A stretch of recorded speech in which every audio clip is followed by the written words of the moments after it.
فرماتے ہیں قال رسول اللہ صلی اللہ علیہ وسلم کل سلامہ من الناس علیہ صدقۃ کل یوم تطلع فیہ الشمس.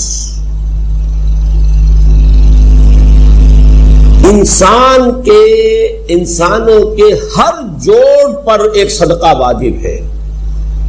ہر روز جو طلوع ہوتا ہے تو ہر جوڑ کا صدقہ. یہ انگلی کا جوڑ ہی اگر لاک ہو جاتا، آج صبح آپ اٹھتے ہو یہ لاک ہے تو کیا ہوتا؟ گھٹنا لاک ہو جاتا، کونی لاک ہو جاتی. صبح کو انسان اٹھے کہ میں بھلا چنگا ہوں. کل یوم تطلع فیہ الشمس، ہر دن جس میں کہ سورج جو ہے طلوع ہوتا ہے اس میں ہر جوڑ پر ایک صدقہ واجب. اس کو شیخ سعدی نے بہت خوبی سے کہا ہے. ہر سانس جب انسان کے اندر جاتا ہے موجب تقویت ہوتا ہے. تو آکسیجن گئی، قوت ملی، اسی کو برن کریں گے انرجی ملے گی. سانس باہر نکلتا ہے، یہ صفائی کا ذریعہ بنتا ہے. کاربن ڈائی آکسائڈ اور بہت سی چیزیں نکل گئی. بس بر ہر نفس 2 شکر واجب ہے. ہر سانس پر 2 مرتبہ شکر کرنا چاہیے. ہر سانس اندر گیا موجب تقویت، باہر بنا موجب تنقیح.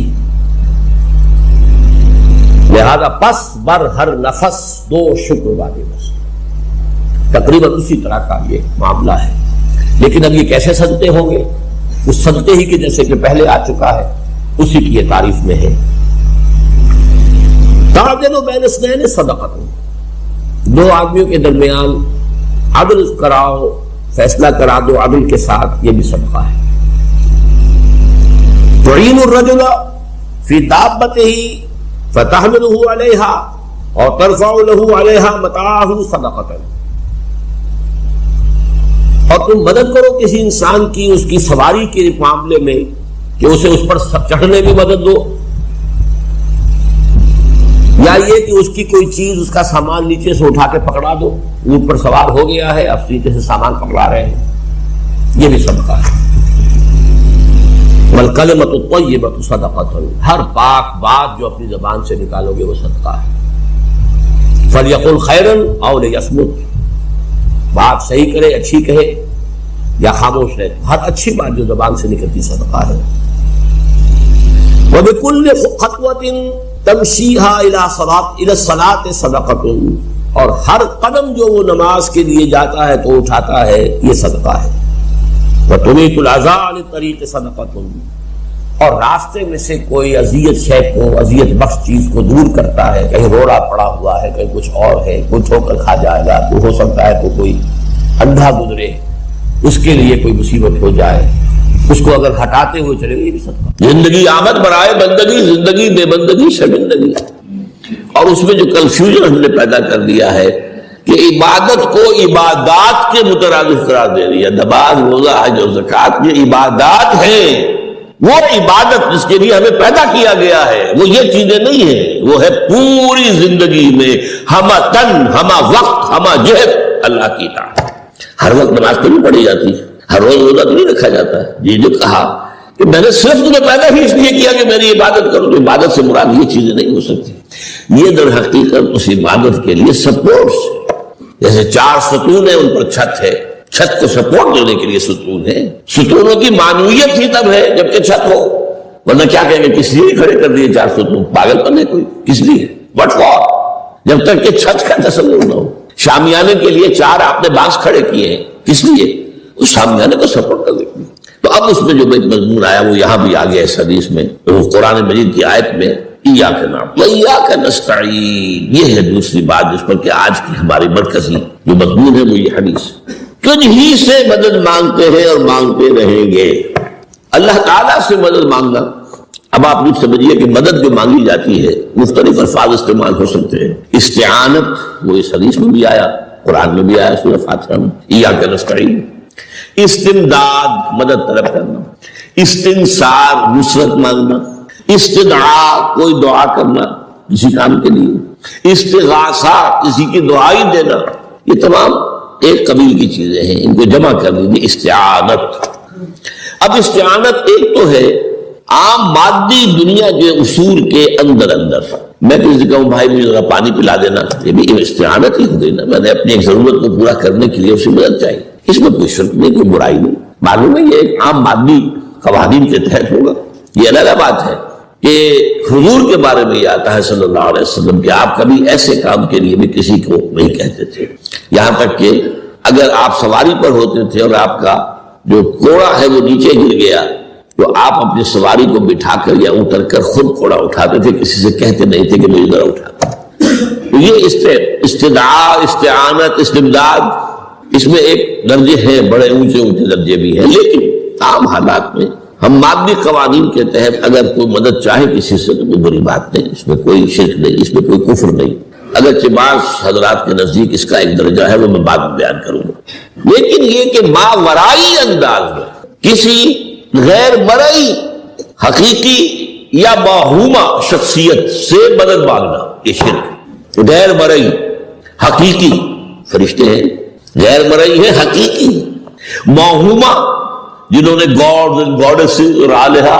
بنا لیے، دیویاں دیوتا بنا لیے، یہ موہومہ ان کے وہم کی پیداوار، وہ بھی غیر مرئی ہے، انہوں نے تصویریں بنا دی ہیں پوجنے کے لیے، لیکن وہ یہ کہتے ہیں کہ یہ تصویریں جو ہم نے بنائی ہیں یا یہ مجسمے بنائے ہیں، بت بنائے ہیں، یہ صرف توجہ کے ارتکاز کے لیے ہے تاکہ پورا مراقبہ کر سکے، ہم اپنی توجہ کو مرکوز کر سکیں۔ ہمیں بھی پتا ہے کہ ان بتوں میں کچھ نہیں ہے۔ ایک عام ہندو ہے بیچارہ، عام جاہل دیہاتی، وہ تو یہی سمجھتا ہوگا کہ اسی میں ہے سب کچھ، اس بت ہی کے اندر ہے۔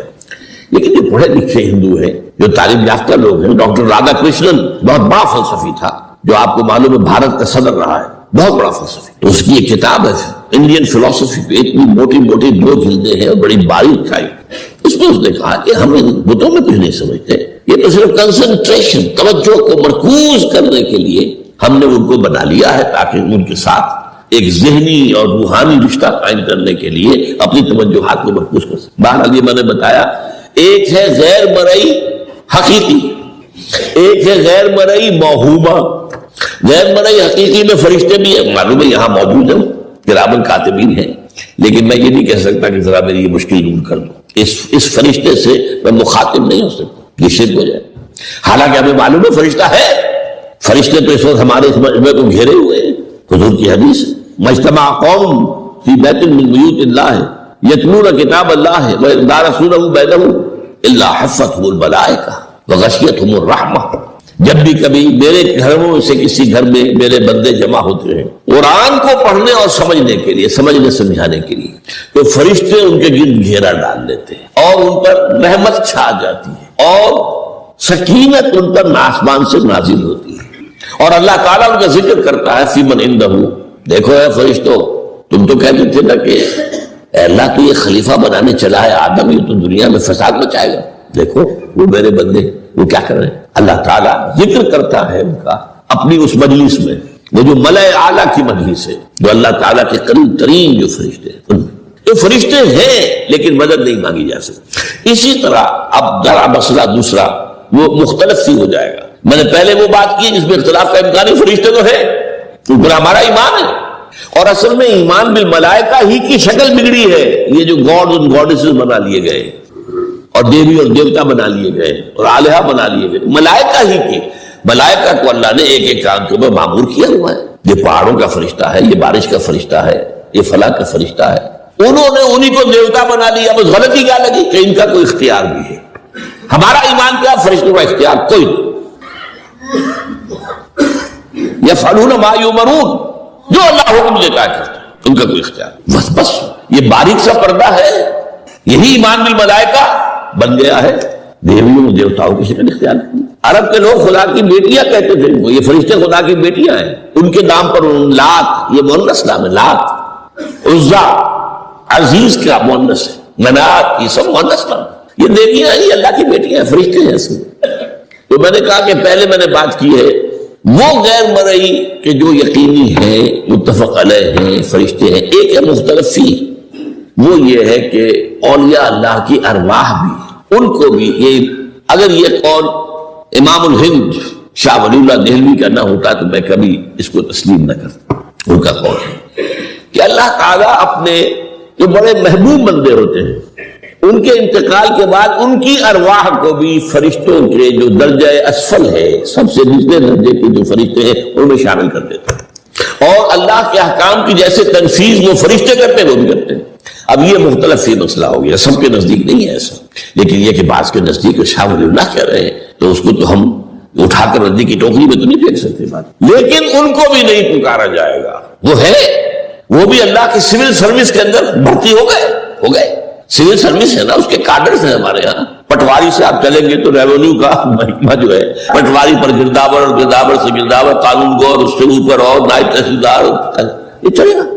تو فرشتوں کے بھی گریڈ ہے، طبقہ اسفل، طبقہ اعلیٰ۔ تو اگر اللہ تعالیٰ اپنے نیک بندوں کی ارواح کو بھی اس میں شامل کر دے تو ہمیں کیا اعتراض ہے؟ اور اس کو ماننے سے کوئی شرک لازم نہیں آئے گا۔ ہاں انہیں پکارو گے تو شرک لازم آ جائے گا۔ بات سمجھ رہے؟ باریک فرق۔ فرشتوں کو مانتے ہیں، پکار نہیں سکتے، مدد نہیں مان سکتے۔ اسی طریقے سے ان کو آپ مانتے بھی ہو اگر کہ وہ ملائکہ کی آخری صف میں ان کو بھی اللہ نے بھرتی کر لیا ہے تو ٹھیک ہے، لیکن یہ کہ آپ اختلاف کریں، اختلاف بھی کر سکتے ہیں کہ اتنی بڑی بات کے لیے کوئی دلیل قرآن مجید سے ہمیں نہیں ملتی، فرض کیجیے کوئی شخص کہتا ہے، لیکن یہ کہ یہ قول ہے ایک محدث کا ہے۔ لیکن میں نے بعد فرق جو بتا رہا ہوں ان کو یہ مان لینا، یہ فرض کیجئے شیخ عبد القادر جو ہے بغدادی گیلانی رحمت اللہ علیہ، ان کی روح اب کہیں آ سکتی ہے، ارواح آ سکتی ہے، جیسے ملائکہ آ سکتی ہے، روح محمدی صلی اللہ علیہ وسلم آ سکتی ہے، لیکن ہم اس وقت محمد کو پکاریں گے نہیں، پکارا تو شرک ہو جائے گا، دعوت جب دعا کی تو شرک ہو جائے گا۔ تو یہ ذرا باریک سا فرق ہے جو ہمارے ہاں اس فرق کو نہ سمجھنے کی وجہ سے ہی یا تو انکار کر دیتے سرے سے، روح آ ہی نہیں سکتی، اور یا یہ کہ پھر ان سے دعائیں اور استدعا اور استغاثہ، تو یہ دونوں میں جو ہے انتہا ہو جائے۔ اچھا، دنیا کے قانون کے تحت بھی جو میں نے کہا تھا، میں بتاؤں گا کہ اس کا بھی ایک مرتبہ ہے۔ آپ نے کسی شخص سے ایک کام کے لیے کہا، وہ کام دنیا کے قوانین کے تحت ہے۔ فرض کیجیے آپ کسی سے کہتے ہیں میری فلاں جگہ پر سفارش کر دیجیے، میرا یہ مسئلہ ہے، 100% درست ہے، لیکن یہ کہ فرض کیجیے کہ میرا جو مدعا علیہ ہے یا جو میرا وفد مقابل ہے وہ چرب زبان ہے زیادہ، یا وہ اس نے کوئی لمبی چوڑی سفارش جو ہے فراہم کر دی ہے، تو آپ بھی میری بات رکھ لیں۔ قرآن مجید میں آیا ہے سورہ نساء، من یشفع شفاعۃ الحسنۃ، اچھی شفاعت کرنا، صحیح بات، تو اس کے اندر اللہ تعالیٰ نے اجر و ثواب رکھا ہے۔ اب آپ نے ایک دفعہ کہا، اس نے نہیں کیا، دوسری دفعہ کہا نہیں کیا، پھر کہا، تو یہ میں ایک بزرگ کا قول آپ کو بتا رہا ہوں کہ یہ شرک ہو جائے گا۔ ایک دفعہ کہا ٹھیک ہے یہ سوال ہے، دوسری دفعہ کہا یہ نہیں چلیے معاف، اب تیسری دفعہ، اس کا مطلب یہ کہ آپ نے یہ بات سمجھ لی ہے کہ آپ کا خیر اسی کے ہاتھ میں ہے اور یہ شرک خفی ہو جائے گا۔ ٹھیک ہے، آپ نے کہا اگر وہ کر دے ٹھیک، کوئی اعتراض نہیں۔ یہ باتیں بھی سمجھنے کی ہے، کیونکہ آدمی جو ہے اگر پیچھے پڑ جاتا ہے کہتا رہتا، مطلب معلوم ہوا کہ اس کے ذہن میں یہ بات بیٹھ گئی ہے کہ تمہارا خیر جو ہے، تمہاری بھلائی اسی کے ہاتھ میں نہیں۔ بہرحال اس تمہید کے بعد اب ہم پڑھ رہے ہیں، حضرت ابن عباس فرماتے ہیں رضی اللہ تعالیٰ عنہ، کنت خلف النبی یوما صلی اللہ علیہ وسلم، ایک دن میں حضور کے پیچھے تھا۔ اب پیچھے ہونے سے کیا مراد ہے؟ گمان غالب یہ ہے کہ سواری پر، جس کو ردیف بھی کہتے ہیں، اللہ عالم یہ بھی ہو سکتا ہے کہ چلتے ہوئے پیچھے چل رہے ہیں ادب کے ساتھ، چچا زاد بھائی ہیں لیکن عمر میں تو بہت چھوٹے ہیں، نوجوان ہیں۔ اس کیفیت میں حضور نے اب ان سے خطاب کیا، یا غلام، اے نوجوان، اے لڑکے کہا، اے لڑکے، وعلمو کا کلمات، میں تمہیں تلقین کرتا ہوں چند کلمات۔ اب یہ ہے حضور کا طریقہ تربیت و تعلیم و تزکیہ۔ وہاں کوئی مدرسے نہیں تھے، وہاں کوئی درس کی محفلیں تو نہیں ہوتی تھی، محفل تو ایک ہی ہوتی تھی ہفتے میں، وہ جمعے کا اجتماع ہے، باقی حضور کی صحبت ہے، فجر کی نماز کے بعد بھی آپ بیٹھے ہیں، صحابہ بیٹھ کے کچھ گفتگو ہو رہی ہے، اسی میں تربیت، اسی میں تعلیم، اسی میں تزکیہ۔ وہ علیحدہ ذکر کے حلقے جو ہے وہ ضربے مارنے کے لیے یہ تو نہیں تھے، یہ تو بات کی ایجاد ہے، وہ تو سب مانتے ہیں کہ یہ بات کی ایجاد ہے، یہ مصنوع چیزیں نہیں۔ بہرحال حضور نے اے لڑکے یا اے بیٹے، جو بھی آپ اس کا ترجمہ کریں، میں تمہیں چند باتیں سکھاتا ہوں۔ مطلب کیا ہے؟ وعلمو کا کلمات، توجہ سے سنو، غور سے سنو، حفظ جان بنا دو۔ احفظ اللہ یحفظک، پہلا کلمہ، اللہ کی حفاظت کرو وہ تمہاری حفاظت کرے گا۔ اب اس سے مراد کیا ہے؟ عام طور پر سمجھا گیا ہے کہ اللہ کے احکام کی حفاظت کرو، کوئی حکم ٹوٹنے نہ پائے، وہ تمہیں تمہاری حفاظت کرے گا۔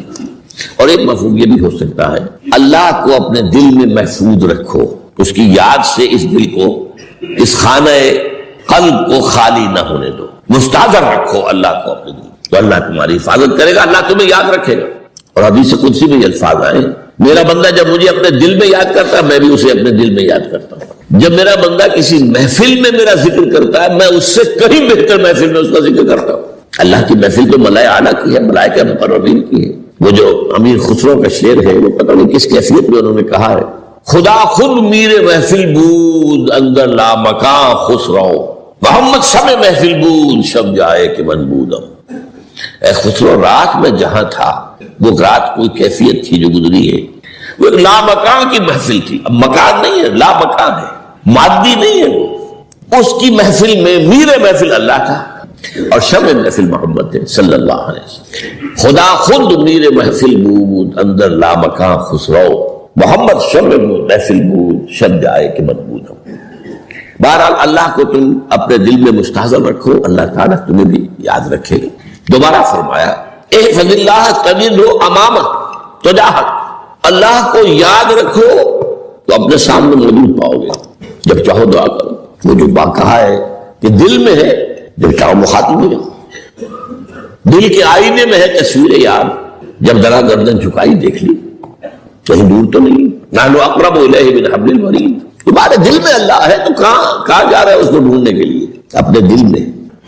وہ جو بے دل نے کہا ہے ستم استگر حوست کا شد کہ بے سیر سر و سمندرا، تجھے غنچہ کم نہ دمیدہ در دل کشا بچمندرا۔ بڑے ستم کی بات ہے کہ تمہارا دل کہتا ہے چلو ذرا باغیچے میں چلو، پھولوں کی سیر کرو، یہ گلاب کا پھول ہے، یہ موتیا ہے، یہ سیر۔ ستم است، بڑے ستم کی بات ہے، کیوں بھی ستم کیا ہو گیا اس میں؟ ستم است گر حوست کا شد، تمہاری خواہش تمہیں کھینچتی ہے کہ بے سیر سر و سمندرا، سر و سمن ذرا ان کی سیر کرنے کے لیے آؤ۔ تجھے غنچہ کم نظر، تو خود ایک غنچہ ہے، تو خود ایک پھول ہے، اللہ کا بنایا ہوا اشرف المخلوقات۔ وہ اشرف المخلوقات سے بڑا کوئی پھول ہو سکتا ہے؟ تجھے غنچہ کم نہ دمیدہ در دل کشا، اپنے دل کا دروازہ کھولو، بچمن درا، اس کے اندر جو چمن آباد ہے وہ کیا ہے؟ روح ہے۔ دل مسکن ہے قلب، قلب مسکن ہے روح کا۔ تو احفظ اللہ تجدہ امامک یا تجاہک، اپنے سامنے موجود ہو۔ اذا سالتا فاسأل اللہ، اب آ گیا وہ مرکزی مضمون۔ دیکھو جب مانگو اللہ سے مانگو، غیر اللہ کے سامنے ہاتھ دراز کرو ہی مت۔ ایک حدیث میں آتا یعنی حرام نہیں ہے، دنیاوی قواعد اصول قوانین کے تحت کسی سے مدد چاہنا، کوئی سوال کرنا حرام نہیں ہے۔ وہ تو میں نے کہا کہ اس پر اصرار آپ کریں گے تو اس میں بو پیدا ہو جائے گی، بدبو پیدا ہو جائے گی شرک کی، لیکن آپ سوال کریں، مدد لیں، اسی پر دنیا قائم ہے، ایک دوسرے کے ساتھ تعاون کے ساتھ۔ لیکن اونچا مقام کیا ہے؟ کسی سے سوال مت کرو سوائے اللہ کے، یہاں تک کہ جوتے باندھنے کا تسمہ تمہیں درکار ہے تو بھی کسی سے مت مانگو، اللہ سے مانگو۔ کیا پتہ اللہ کس کے دل میں ڈال دے اور وہ آ کے تمہیں تسمہ پیش کر دے۔ ہوتا ہے ایسا، بس اوقات ہوتا ہے۔ جو اللہ کے ساتھ لو لگا کر رکھنے والے ہیں ان کے تو ایسے واقعات ہوتے ہیں کہ دل میں ایک بات آئی اور اس کے بعد وہی بات جو ہے وہ کوئی شخص آ گیا اس نے وہ بات پوری کر دی، کیونکہ لوگوں کے دل جو ہے وہ اللہ کی دو انگلیوں کے مابین چاہتا پھر دیتا۔ کیا پتہ اللہ کسی فرشتے کو انسانی شکل میں بھیج دے، آتا ہے فرشتہ آتا ہے انسانی شکل میں، آپ کی تکلیف کو رفع کر دے، آپ کی ضرورت کو پورا کر دے، اسی سے مانگو، کسی اور سے مانگو۔ یہ ہے توحید کا لب لباب۔ یوں سمجھیے اسلام کی جڑ کیا ہے؟ ایمان۔ اسلام کا جو خارجی نظام عمل ہے، انفرادی اعمال ہو اجتماعی ہو، ان سب کی روح رواں کیا ہے؟ ایمان۔ ٹھیک، ایک بات ہو گئی۔ ایمان کا خلاصہ لب لباب کیا ہے؟ ایمان باللہ۔ ویسے ایمان بالآخرہ بھی ہے، ایمان بالملائکہ ہے، ایمان بالانبیاء ہے، ایمان بالرسول ہے، ایمان بالکتب ہے، ایمان بالقدر ہے، لیکن اصل ایمان، اسی لیے ایمان مجمل میں آپ کو معلوم ہے کسی اور چیز کا ذکر نہیں۔ آمنت باللہ قبا ہوا باسمائہ و صفاتہ وقبلت جمیع احکامہ اقرار باللسان و تصدیق بالقلب۔ یہ ایمان مجمل ہے، اجمالی طور پر ایمان اس کا نام ہے۔ ہاں مفصل تفصیلی طور پر آمنت باللہ و ملائکتہ و کتبہ و رسلہ والیوم الآخر والقدر خیرہ و شرہ من اللہ تعالی والبعث بعد الموت۔ تو اسلام کی جڑ ایمان، اور اسلام کا سارا جو نظام عمل ہے، چاہے انفرادی اعمال ہو چاہے اجتماعی، ان سب کی روح رواں ایمان، اور ایمان کا خلاصہ ایمان باللہ۔ اور ایمان باللہ کا اصل حاصل وہ ہے جو اس حدیث میں آ رہا ہے. اس کے دو ہیں تقاضے. عبادت صرف اسی کی، استعانت صرف اسی سے. اس لیے میں نے سورہ فاتحہ میں تذکرہ شروع میں کیا. یہ عبادت کا جوہر ہے، عبادت کا جو ہے یہ ایمان کا حاصل. عبادت صرف اس کی اور استعانت صرف اس سے. استعانت ہی میں سوال بھی آ گیا، یہ بھی مدد ہے. آپ کسی سے کوئی مدد مالی چاہ رہے ہیں یا کوئی اور مدد چاہتے ہیں، کسی کام میں مدد چاہتے ہیں، جیسے میں نے کہا تھا کہیں سفارش کرانا چاہتے ہیں، یہ بھی مدد ہے. وَإِذَا اسْتَعَنْتَ فَاسْتَعِنْ بِاللَّهِ، اور جب مدد مانگو صرف اللہ سے مانگو. اور وہ سارے الفاظ یاد کر لیے. استدعاء، استعانت، استغاثہ، یہ جو غوث اعظم سے استغاثہ کیا جاتا ہے وہ تو شرک ہے. استغاثہ اللہ سے، دعائی اللہ کی. اس اعتبار سے استمداد، استعانت، استدعاء، استغاثہ یہ سب اللہ سے، صرف اللہ سے. عبادت صرف اللہ، ایاک نعبد، اور استعانت صرف اللہ سے. اذا سألت فاسأل اللہ واذا استعنت فاستعن باللہ واعلم. اب یہ جو آخری ٹکڑا آ رہا ہے، حدیث نمبر 4 تھی وہ عبداللہ ابن مسعود رضی اللہ تعالیٰ عنہ، اس میں بھی مضمون جو آیا وہ یہاں پر دوبارہ آ رہا ہے. واعلم، اور اے میرے بیٹے، میرے بچے، اے عزیز، علم، جان لو، ان الامت نبی اجتماعت علی ان ينفعوک بشیء، اگر سب لوگ جمع ہو کر چاہیں کہ تمہیں کسی شے کا نفع پہنچا دے، کوئی فائدہ پہنچا دے، لن ينفعوک الا بشیء قد کتبہ اللہ لک، نہیں پہنچا سکتے وہ تمہیں کوئی نفع مگر صرف وہی جو تمہارے لیے اللہ نے لکھ دیا. پھر کیوں مانگو ان سے؟ یہ تو فعل عبث ہو گیا، بیکار بات ہوگی، ان کے ہاتھ میں کچھ ہے ہی نہیں. لہذا یہ جان لو، سب لوگ مل کر چاہیں کہ تمہیں کوئی نفع پہنچا دیں، نہیں پہنچا سکتے مگر وہی کچھ جو اللہ نے تمہارے لیے اگر لکھ دیا ہے تو مل جائے گا. آپ اندازہ کیجئے کہ جو شخص اس سطح پر آ جائے اس میں کتنا استغنا ہوگا. کسی کے سامنے پیشانی رگڑے گا، کسی کے سامنے ہاتھ پھیلائے گا، کسی کے سامنے اپنی عزت نفس کو ہتھیلی پر رکھ کر پیش کرے گا. تم نے سوال کیا تو عزت نفس کو تم نے اس کے سامنے پیش کر دی. اب وہ چاہے تو کچھ اس کا لحاظ کر لے، چاہے تو ٹھوکر مار دے تمہاری عزت نفس. یہ وہ مقام ہے جب مانگو صرف اللہ سے، جب مدد طلب کرو صرف اللہ سے. اور جان لو اگر تمام لوگ جمع ہو کر تمہیں کوئی فائدہ پہنچانا جائے نہیں پہنچا سکتے. الا بشیء قد کتب اللہ لک وان اجتمعوا علی ان یضروک بشیء لم یضروک الا بشیء قد کتب اللہ علیک. اگر سب مل کر چاہے تمہیں کوئی نقصان پہنچا دے نہیں پہنچا سکتے مگر وہی کچھ جو اللہ نے تمہارے لیے لکھ دیا. اب بتائیے خوف کی جڑ کر جائے گی کہ یہ جو ایمان جو ہے یہ خوف اور حزن دونوں سے نجات دلانے والی بات ہے.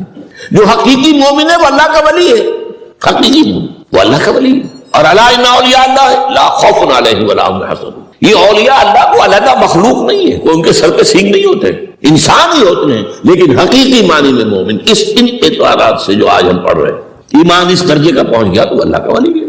اور لوگ کوئی خوف کس بات کا، کس سے خوف کروں، اس کے ہاتھ میں کچھ ہے ہی نہیں.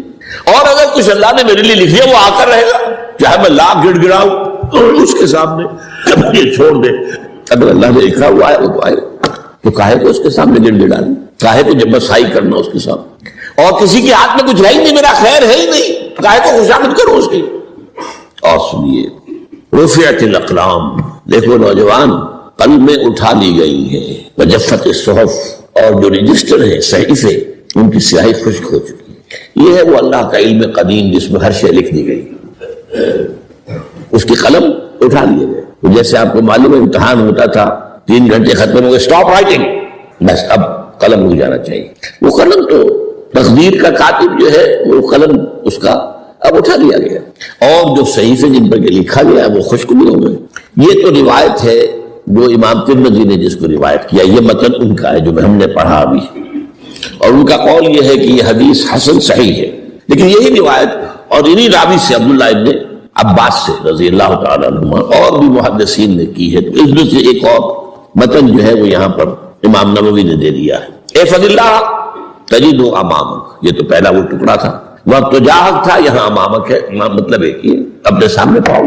اللہ کی حفاظت کرو، اللہ کو دل میں، اللہ کی یاد کو محفوظ رکھو، گویا کہ اللہ کو مستحضر رکھو. ذکر اللہ کے معنی کیا ہے؟ استحضار اللہ فی القلب، یہ ذکر اللہ ہے. جنہیں ہم ذکر سمجھ بیٹھے ہیں وہ ذکر کے ذریعے ہے.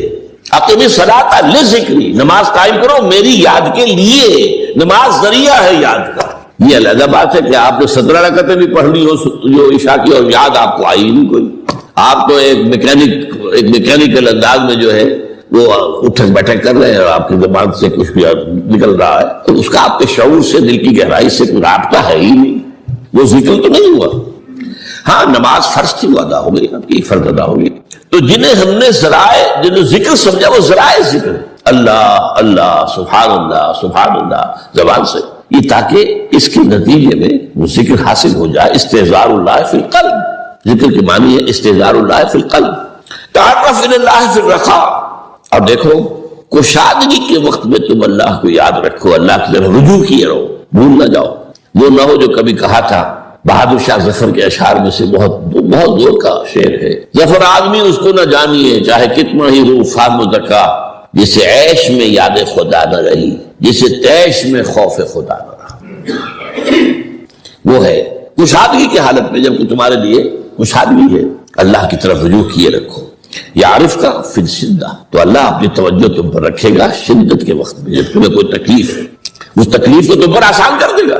تکلیف تو آنی ہے، لکھی ہوئی ہے، وہ تو آئے گی، لیکن یہ کہ اللہ تعالیٰ اس کی شدت کو، ایک ہی چیز ہے جس کو ایک انسان بہت شدت کے ساتھ محسوس کر رہا ہے، دوسرا آدمی اتنا نہیں محسوس کر رہا ہے، احساس کا معاملہ ہوگا نا، وہ تو اثر نہیں۔ اگر انسان کی نرز کٹی ہوئی ہے تو احساس ہوگا ہی، سرے سے ہی نہیں ہوگا۔ تو اس اعتبار سے اللہ تعالیٰ تمہارے لیے شدت کی کمی کر دے گا۔ وَعْلَمْ أَنَّ مَا أَخْطَأَكَ لَمْ يَكُنْ لِيُصِيبَكَ، اور جان لو جو چیز تم سے چھوٹ گئی ہے، رہ گئی ہے، وہ ہرگز تمہیں ملنے والی نہیں تھی۔ اب آپ نے کسی ملازمت کے لیے درخواست دی ہے، درخواستیں مانگی گئی ہیں، اپنی سی محنت کر لی، نہیں ملی ملازمت، اب آپ بیٹھے ہوئے افسوس میں، رنج میں، غم میں، فلاں نے یہ کر دیا، فلاں نے یہ کر دیا، وہ فلاں جو ہے بڑی تکڑی سفارش لے آیا تھا، فلاں نے رشوت دے دی۔ فَمَن يَكْفُرْ بِالطَّاغُوتِ وَيُؤْمِن بِاللَّهِ فقد استمسک بالعروۃ الوثقی لا انفصام لها واللہ سمیع علیم۔ تو جو شخص بھی طاغوت کا کفر کرے گا، انکار کرے گا، طاغوت کے خلاف بغاوت کرے گا اور ایمان لائے گا اللہ، یہ اہم ترین مقام ہے اس اعتبار سے کہ جیسے میں نے اس سے پہلے بھی دیکھا لا الہ الا ہو، لا الہ پہلے ہے، الا ہو بعد میں آتا، نفی اس بات۔ اسی لیے بعض جو ہمارے سلسلے تصوف کے ہیں اس میں جو ذکر ہوتا ہے لا الہ الا اللہ، اسے نفی اس بات کا ذکر کہتے ہیں، لا الہ الا اللہ، الا پر وہ ضرب لگاتے ہیں قلب کے اوپر، جس سے ایک خاص قسم کی کیفیت پیدا ہوتی ہے، ایک نفسیاتی کیفیت حاصل ہوتی ہے۔ تو پہلے نفی ہے پھر اس بات، وہی ہے پہلے طاغوت کا انکار کرو پھر اللہ پر ایمان لاؤ، تب ایمان معتبر ہے۔ طاغوت کسے کہتے ہیں؟ طغا سے بنا ہے، طغا طغیانی، دریا اپنے حدود کے اندر بہ رہا ہے لیکن اب یہ کہ اس کی پانی ادھر چھلک گیا ہے، اپنے حدود سے کناروں سے نکل گیا، اسے کیا کہتے ہیں؟ طغیانی، طغیانی آئی گئی طغیانی۔ تو انسان کا اور جنوں کا مقام کیا ہے؟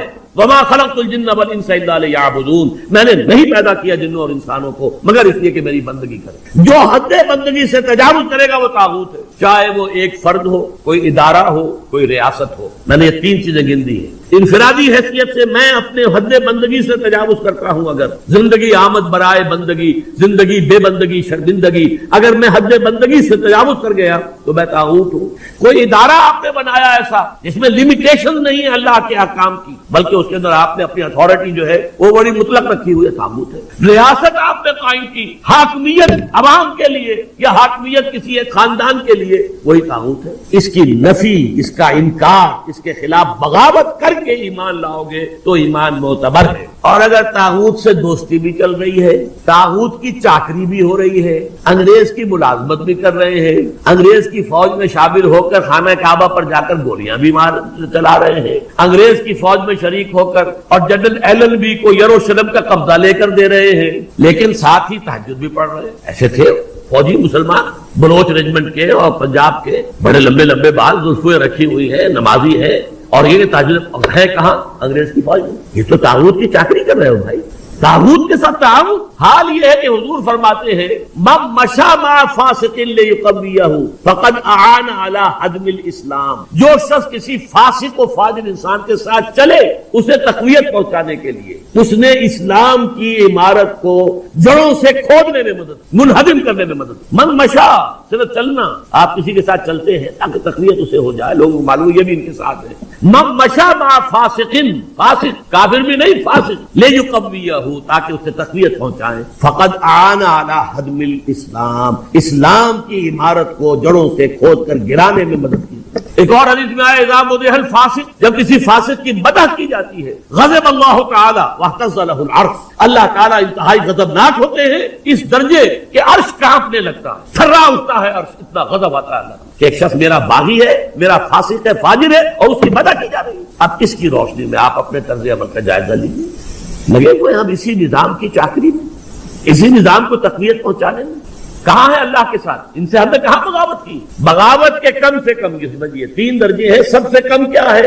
نظام سے شدید نفرت ہو، ترک تعاون ہو، ترک موالات ہو، یہ نیگیٹو حصہ ہے صرف۔ جیسے گاندھی نے کبھی کہا تھا ترک موالات، نہ انگریزی کپڑا پہنیں گے اور بلکہ ہم تو نہ کوئی اور امپورٹڈ شے استعمال کریں گے، اور بلکہ ہم تو جو ہے اپنی خدر خود بنیں گے اور پہنیں گے۔ ترک موالات، ترک تعاون، عدم تعاون، یہ پہلا درجہ ہے۔ طاغوت کے ساتھ موالات نہ ہو، دوستی نہ ہو، چاکری نہ ہو، محبت نہ ہو، بلکہ ترک تعاون، ترک موالات اور دل میں شدید نفرت۔ اگلا مرحلہ کیا ہے؟ طاغوت کے خلاف زبان سے جہاد کرنا۔ یہ کام غلط ہے، ہم اسے پسند نہیں کرتے، ہم اس میں تعاون نہیں کریں گے، زبان سے بھی ایک اعلان کرنا۔ اور آخری مرحلہ ہے سب سے اونچا، طاقت کے ساتھ اس طاغوت کو ملیا میش کر کے حق کا نظام قائم کرنے کی جدوجہد کرنا۔ یہ ہے اصل مطلوب۔ الان جیسے کہ مجھے واقعہ یاد آ گیا حضور کا کہ حضور اور حضرت عمر ساتھ ساتھ چل رہے ہیں، کوئی چہل قدمی ہے یا کچھ اور معاملہ ہے۔ حضور پوچھتے عمر تمہیں مجھ سے کتنی محبت ہے؟ عرض کیا کہ حضور آپ مجھے دنیا کے ہر انسان سے زیادہ محبوب ہیں۔ اب آپ آنکھوں میں آنکھیں ڈال کر پوچھتے ہیں اور اپنی جان سے؟ اب ایک تو اندازہ کیجئے کہ یہ سوال کسی ایسے شخص سے نہیں کیا جا سکتا جس سے ذرا بھی بال برابر بھی بودھ ہو دل میں، تو خالص وہ بہت ہی مقرب ہوگا، اسی سے یہ بات کہی جائے گی، اپنی جان سے۔ تو حضرت عمر نے تھوڑا سا توقف کیا، پھر اس کے ہاں اب میں کہتا ہوں کہ آپ مجھے میری جان سے بھی زیادہ عزیز ہیں۔ فرمایا الان، اب پہنچے ہو تو اس مقام پر کہ جہاں ہونا چاہیے۔ تو الان والا معاملہ یہ ہے کہ انسان تن من دھن اپنی زندگی ہر شے لگا دے طاغوت کے خاتمے اور حق کے غلبے میں۔ وہ ہے جہاں سے بات شروع ہوئی تھی، لگا دو، کھپا دو، صرف کر دو۔ یا ایھا الذین آمنوا انفقوا مما رزقناکم من قبل ان یاتی یوم لا بیع فیہ ولا خلۃ ولا شفاعۃ والکافرون هم الظالمون۔ اس روش کو اختیار کرنے سے انکار کرنے والے ہی تو کافر اور ظالم و مشرک ہیں۔ اب میں دیکھیے 2 حدیثیں بھی آپ کو سنا دیتا ہوں، میں نے تو ترتیب الٹی بتائی تھی، ہم کمزور لوگ ہیں تو کمزور ترین درجہ پہلے بیان کر دیا کہ طاغوت سے دلی نفرت ہو، تعاون نہ ہو۔ اس سے اوپر یہ کہ زبان سے جہاد اس کے خلاف کیا جائے، اس سے اوپر ہے طاقت کے ساتھ جہاد کیا جائے۔ لیکن حدیث میں آتا ہے اوپر سے نیچے کی طرف، من رأى منکم منکرا فلیغیرہ بیدہ، تم میں سے جو شخص بھی کسی منکر کو دیکھے، بدی کو دیکھے، اس کا فرض ہے کہ اسے اپنی قوت سے، طاقت سے، ہاتھ سے بدلے۔ فإن لم یستطع، اگر اس کی طاقت نہیں ہے، استطاعت نہیں ہے یا ہمت نہیں، یہ دونوں چیزیں ایک دوسرے کے ساتھ ہی ہوتی ہیں، فبے لسانے ہی، تو کم سے کم زبان سے تو اس کے خلاف بات کرے، گونگا شیطان تو نہ بن کے بیٹھ جائے۔ فإن لم یستطع، اگر اس کی بھی طاقت نہیں ہے، ہمت نہیں ہے، فبے قلبہ ہی، تو دل سے شدید نفرت رکھے۔ وذالک اضعف الایمان، یہ ایمان کا کمزور ترین درجہ ہے۔ دل میں نفرت بھی نہیں ہے تو ایمان ہے ہی نہیں، ایمان کی نفی ہے مطلق۔ دوسری حدیث سن لیجئے، یہ تو ہے مسلم شریف کی روایت حضرت ابو سعید خدری سے رضی اللہ تعالیٰ عنہ۔ مسلم شریف ہی کی دوسری روایت ہے عبداللہ ابن مسعود سے رضی اللہ تعالیٰ عنہ۔ حضور فرماتے ہیں ما من نبی بعثہ اللہ فی امتہ قبلی الا کان لہ حواریون و اصحاب۔ اللہ تعالیٰ نے کسی بھی قوم میں، امت میں، مجھ سے پہلے جب بھی کسی رسول یا نبی کو مبعوث کیا تو اس کے کچھ نہ کچھ صحابہ، کچھ نہ کچھ حواری ہوتے تھے۔ حواری حضرت عیسیٰ کے صحابہ کو کہتے ہیں، صحابہ جو ہیں حضور کے ساتھی ہیں۔ تو ہر نبی کے کسی کے کم، کسی کے زیادہ، کچھ نہ کچھ تو ہوتے ہی تھے۔ وہ کیا کرتے تھے حواری اور صحابہ؟ یقتدون بامرہ ویاخذون بسنتہ، اپنے اس نبی کی سنت کو مضبوطی سے پکڑ لیتے تھے اور ان کے حکم پر عمل کرتے تھے۔ ثم انها تخلف من بعدهم خلوف، پھر ہمیشہ ایسا ہوتا رہا کہ کچھ عرصے کے بعد ایسے ناخلف لوگ آ جاتے تھے امت کے اندر، یقولون ما لا یفعلون ویفعلون ما لا یؤمرون، کہ جو کہتے تھے وہ کرتے نہیں اور کرتے وہ ہے جس کا حکم نہیں ہوا۔ نئی سے نئی رسمیں، نئی سے نئی بدعات، جن کا کوئی ثبوت نہیں، کوئی حکم نہیں، کوئی ثبوت ہی نہیں کہ دور صحابہ میں بھی کوئی ایسا کام ہوتا تھا۔ وہ تو ایجاد ہو رہی ہے، ان کے اوپر پیسے بھی لگ رہے ہیں، تقریبات بھی ہو رہی ہیں، سب کچھ ہو رہا ہے، اور جو اصل سنت ہے وہ ترک، اور کہتے کچھ اور ہے، کرتے کچھ اور۔ زبان سے اس کو محبت کے دعوے ہیں اور عمل میں سنت کا اتباع نہیں ہے۔ اب جب ایسی صورت ہو، میں یا آپ اگر دیکھیں کہ ہمارے معاشرے میں ان لوگوں کا بول بالا ہے، اس وقت ان کے ہاتھ میں اقتدار ہے، ان کے ہاتھ میں جو جاتے ہیں جہاں گئے وہاں پر چادر چڑھا دی، عوام کا جو ہے وہ ایک تاثر دینے کے لیے کہ اس قبر کے اوپر انہوں نے بھی چادر چڑھائی ہے، جن کا کوئی دین مذہب سے روحانیت سے سروکار نہیں بالکل. جیسے کبھی اندرا گاندھی نے بھی جانا شروع کر دیا تھا مندروں کے اندر، جبکہ وہ مسلمانوں کا ووٹ اس کے خلاف گیا ہے اور وہ ہاری ہے الیکشن میں. اس کے بعد اس نے ہندو دیوی کی شکل اختیار کی ہے، پھر وہ جاتی تھی پنڈتوں کے پاس اور سادھوؤں کے پاس، اور پھر وہ نیکسٹ الیکشن میں دوبارہ کامیاب ہو گئی. ہندو کارڈ پلے کیا، اسے کہتے ہیں کہ شی پلیڈ دی ہندو کارڈ، اس لیے کہ مسلم کارڈ اس کے خلاف استعمال ہوا. اسی طرح ہمارے سیاستدان، لیکن یہ کہ جو شخص بھی اس کیفیت سے دو چار ہو، اب سن لے، فمن جاہدہم بیدہ فہو مومن، جو بھی تم میں سے ایسے لوگوں کے خلاف اپنے طاقت سے اور اپنے ہاتھ سے جہاد کرے گا وہ مومن ہوگا. ومن جاہدہم بلسانہ فہو مومن، اور جو اپنی زبان سے جہاد کرے گا وہ بھی مومن ہوگا. ومن جاہدہم بقلبہ فہو مومن، جو اپنے دل سے جہاد کرے گا یعنی شدید نفرت رکھے گا وہ بھی مومن ہوگا. وَلَيْسَ وَرَاءَ ذَلِكَ مِنَ الْإِيمَانِ حَبَّةُ خَرْدَلٍ، اس کے بعد تو ایمان رائی کے دانے کے برابر بھی نہیں ہے. تو اپنے ایمان کو آپ تول لیجئے کہاں کھڑے ہیں، طاغوت کے ساتھ آپ کی روش کیا ہے. بہرحال مَن يَكْفُرْ بِالطَّاغُوتِ وَيُؤْمِن بِاللَّهِ فَقَدِ اسْتَمْسَكَ بِالْعُرْوَةِ الْوُثْقَىٰ، جس نے کہ طاغوت کا کفر کیا، طاغوت سے بغاوت کی اور اللہ پر ایمان لایا، اس نے مضبوط کنڈے کو پکڑ لیا ہے. یہ جو نقشہ ہے یہاں پر، اس کو تمثیل سے سمجھ لیجئے. سمندری جہاز میں فرض کیجئے کچھ عرصے پر کھڑا ہوا ہے، کوئی ہچکولا ایسا آیا کہ گر گیا سمندر میں، اور آپ کو معلوم ہے کہ اس کے ساتھ کنڈے لگے ہوتے ہیں. اگر کوئی کنڈا اس کے ہاتھ میں آ جائے، فرض کیجئے تیرنا ویرنا نہیں جانتا غریب، کنڈا ہاتھ میں اگر آ گیا تو وہ کنڈا کبھی نہیں چھوڑے گا، اس لیے کہ اس کنڈے کے ساتھ اس کی جان وابستہ ہے. بلکہ میں کہا کرتا ہوں کہ اگر کوئی شارک مچھلی آ کر اس کی ٹانگ کاٹ کے لے جائے تو وہ کہے گا جائے، لیکن یہ کہ میں اس کنڈے کو نہیں چھوڑوں گا، اس لیے کہ یہ کنڈا ہے کہ جس کے ساتھ میری اب جان وابستہ. اسی طریقے سے گویا کہ انسان اپنی حفاظت اور تحفظ کے لیے وَمَن يَكْفُرْ بِالطَّاغُوتِ وَيُؤْمِن بِاللَّهِ فَقَدِ اسْتَمْسَكَ بِالْعُرْوَةِ الْوُثْقَىٰ، اس کا ہاتھ اس مضبوط کنڈے پر آ گیا کہ جس کے بعد اب اس کی گمراہی نہیں ہے. لَا انفِصَامَ لَهَا، جیسے کنڈا مضبوط ہے، وہ اپنی جگہ سے نکلنے والا نہیں ہے، وہ ہٹنے والا نہیں ہے، جگہ چھوڑنے والا نہیں ہے، ٹوٹنے والا نہیں ہے. لَا انفِصَامَ لَهَا، ایسا کنڈا اس پر اس کا ہاتھ آ گیا ہے. وَاللَّهُ سَمِيعٌ عَلِيمٌ، اللہ تعالیٰ سب کچھ سننے والا، سب کچھ جاننے والا ہے. یہ سمیع علیم تنوین کے ساتھ یہ صفات ہے. السمیع ہوتا تو اللہ کا نام ہو جاتا، العلیم ہوتا تو اللہ کا نام ہوتا. اللہ ولی الذین آمنوا یخرجہم من الظلمات الی النور. دیکھیے ترک موالات کی میں نے بات کی تھی، اب یہاں ولایت آ گئی. اللہ ولی ہے، پشت پناہ ہے، مددگار ہے، محافظ ہے، حمایتی ہے اہل ایمان. یعنی یہ جو کشاکش ہوگی اب حق و باطل کے مابین، طاغوت کے خلاف تمہیں جہاد کرنا ہے، کفر کرنا ہے، احقاق حق ابطال باطل کی جدوجہد کرنی ہے، تو تمہیں کسی کا سہارا درکار ہے، اللہ کا سہارا، اللہ کی مدد.